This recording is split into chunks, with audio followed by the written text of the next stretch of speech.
సక్కుబాయ్, నిన్న రాత్రి నువ్వు ఇంట్లో నుంచి బయటికి వెళ్ళావు కదా?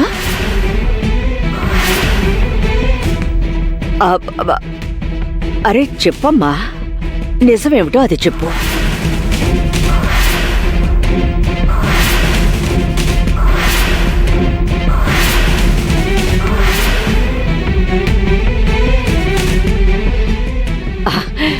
చెప్పమ్మా సక్కు, జరిగిందేమిటో చెప్పు చెప్పు.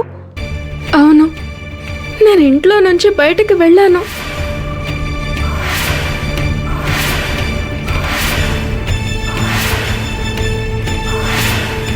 కానీ నేను ఊళ్ళోకి వెళ్ళాను, గూడానికి వెళ్ళలేదు. నేను నిజం చెప్తున్నాను. గంగ పిన్ని, దయచేసి నన్ను నమ్ము. నేను నిజంగానే బుజ్జిని చంపలేదు. నేను చంపలేదు. నేను ఒట్టేసి చెప్తున్నాను, బుజ్జి గురించి నాకేమీ తెలీదు. నేనే తప్పు చేయలేదు. మీరు చెప్పేది నిజమైతే మరి నేను చెప్పేది అబద్ధమా? నిన్న రాత్రి మిమ్మల్ని గుడిలో చూశాను, మేకతో వెడుతున్నారు మీరు. రాజా బాబాయ్, నేను నిజమే చెప్తున్నాను. నేను కలలో కూడా బుజ్జి పట్ల అంత క్రూరంగా ప్రవర్తించను. నాకు కూడా బుజ్జి అంటే చాలా ఇష్టం. నేను నా కళ్ళారా చూశానండి, మీరు గూడెంలోకి వచ్చారు. నేను అప్పుడు సోరయ్య కూడా చెప్పాను. ఏరా చెప్పరా? లేదండి, లేదు. నేను ఆ మేకనేమీ చేయలేదు. అదంటే నాకు ఇష్టమే. నేను దోషిని కాదు. గంగ పిన్ని, నువ్వైనా వాళ్ళకి చెప్పు. నా సక్కు తల్లి ఎప్పుడూ అబద్ధాలు ఆడదు. తను అందరికీ ప్రేమని మాత్రమే పంచుతుంది. దయచేసి తనని నిందించకండి, కాయల బుక్కుతాను. నాకు తెలుసు, సక్కు ఇలాంటి దుర్మార్గ పని ఎప్పుడు చేయదు.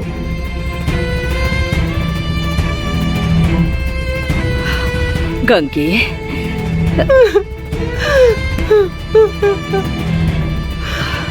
గంగి, ఆరోగ్యం జాగ్రత్త. బాధపడకు, నా మాట విను. అదంటే నీకెంత ఇష్టమో మా అందరికీ తెలుసు.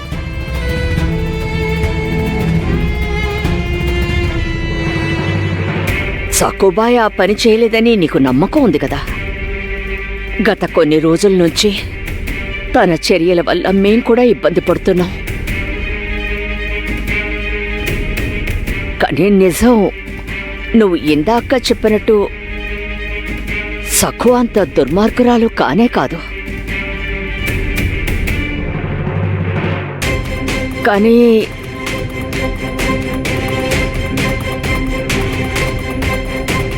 కానీ ఒకవేళ ఏ దుష్టశక్తి అయినా తనకి తెలియకుండా తన చేత ఇలాంటి కార్యాలు చేయిస్తుందేమో ఆలోచించు.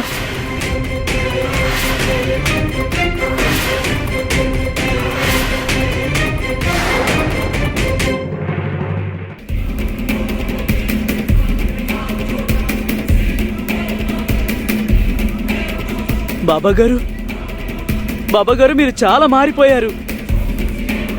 గతంలో లాగా మీరిప్పుడు పిచ్చి మాటలతో కాలక్షేపం చేయడం లేదు. నిజం, నా కళ్ళకి సిద్ధయోగిలా కనిపిస్తున్నారు. నాకు విజయ రేఖ స్పష్టంగా కనిపిస్తోంది. విజయ రేఖ నా నుదుటి మీద నీకు కనిపిస్తుంది కదా భైరవా? ఈ విజయం నాకు అంత సులభంగా సిద్ధించలేదు. దీనికోసం నేను ఎన్నో అవమానాల్ని భరించాను, కష్టాల్ని ఎదుర్కొన్నాను. ప్రాణత్యాగం చేయడానికి సిద్ధపడి నా మెడ నరుక్కున్నాను. అప్పుడు జింగరూబా, అఘోరీ బాబా నాకు శక్తుల్ని ప్రసాదించారు. వాళ్ళు నాకు కఠినమైన పరీక్షలు పెట్టారు. నా శరీరం మొత్తం బగబగా మండింది. నేను అనుకున్నది సాధించేంత వరకు వెనక్కి తగ్గలేదు. నేను నాకు కావాల్సిన వరం పొందాను, అద్భుతమైన సిద్ధులు పొందాను. ఇప్పుడు నేను సర్వశక్తివంతుణ్ణి సక్కు మీద పగ తీర్చుకుంటాను. నేను ఆ సక్కు రూపంలోకి మారి నేను ఏ ప్రదేశానికైనా ఎప్పుడైనా కన్ను మూసి తెరిచేలోపు వెళ్ళిపోగలను. ఇక్కడ విధ్వంసాలు చేస్తున్నది నేను, కానీ నేరారోపణ జరుగుతున్నది సకు మీద.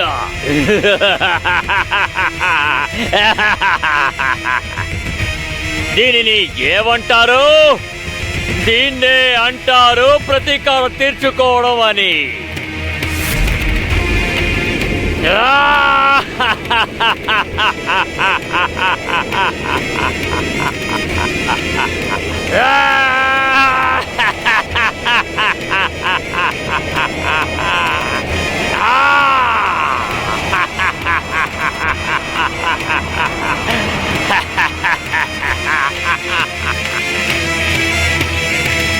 చూడు భైరవా,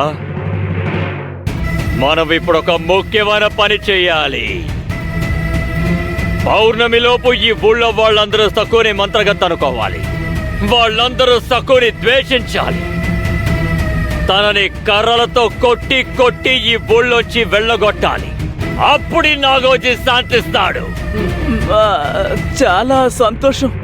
భైరవా, ఇప్పటి వరకు ఈ నాగోజీ వేసిన ఎన్నో ప్రణాళికలు విఫలమయ్యాయి. కానీ ఇప్పుడు దమ్ముంటే ఈ నాగోజీని ఆపమని చూద్దాం.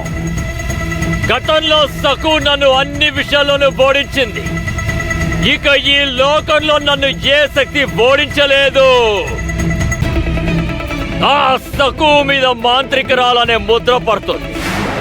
ఈ నాగోజీ పగ దాని వినాశనంతో పూర్తవుతుంది. జై జింగ్రోబా! జై జింగ్రోబా!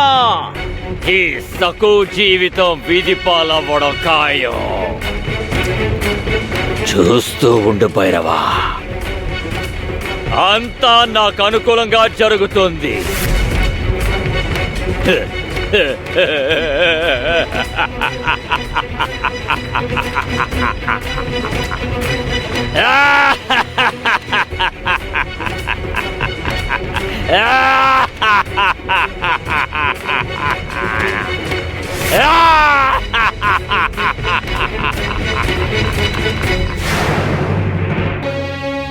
నా బుజ్జి చనిపోయింది. నా మేక చనిపోయింది శాంతమ్మ. దాన్ని నేను బిడ్డలా పెంచుకున్నాను. ఇప్పుడు అది లేకుండా నేను ఎలా బ్రతకాలి? గంగి, పొద్దున లేవగానే అడవికి వెళ్ళిపోయాను. నీకో విషయం చెప్పాలనుకున్నాను, చెప్పలేదు. నిన్న అర్ధరాత్రి మంచినీళ్ల కోసం లేచాను. నీళ్లు తాగుతూ కిటికీలోంచి చూస్తే సఖు నీ బుజ్జి దగ్గర నిలబడింది. దాన్ని ముద్దు చేస్తోంది. నేను ఎన్నిసార్లు పిలిచినా తను తిరిగి చూడలేదు.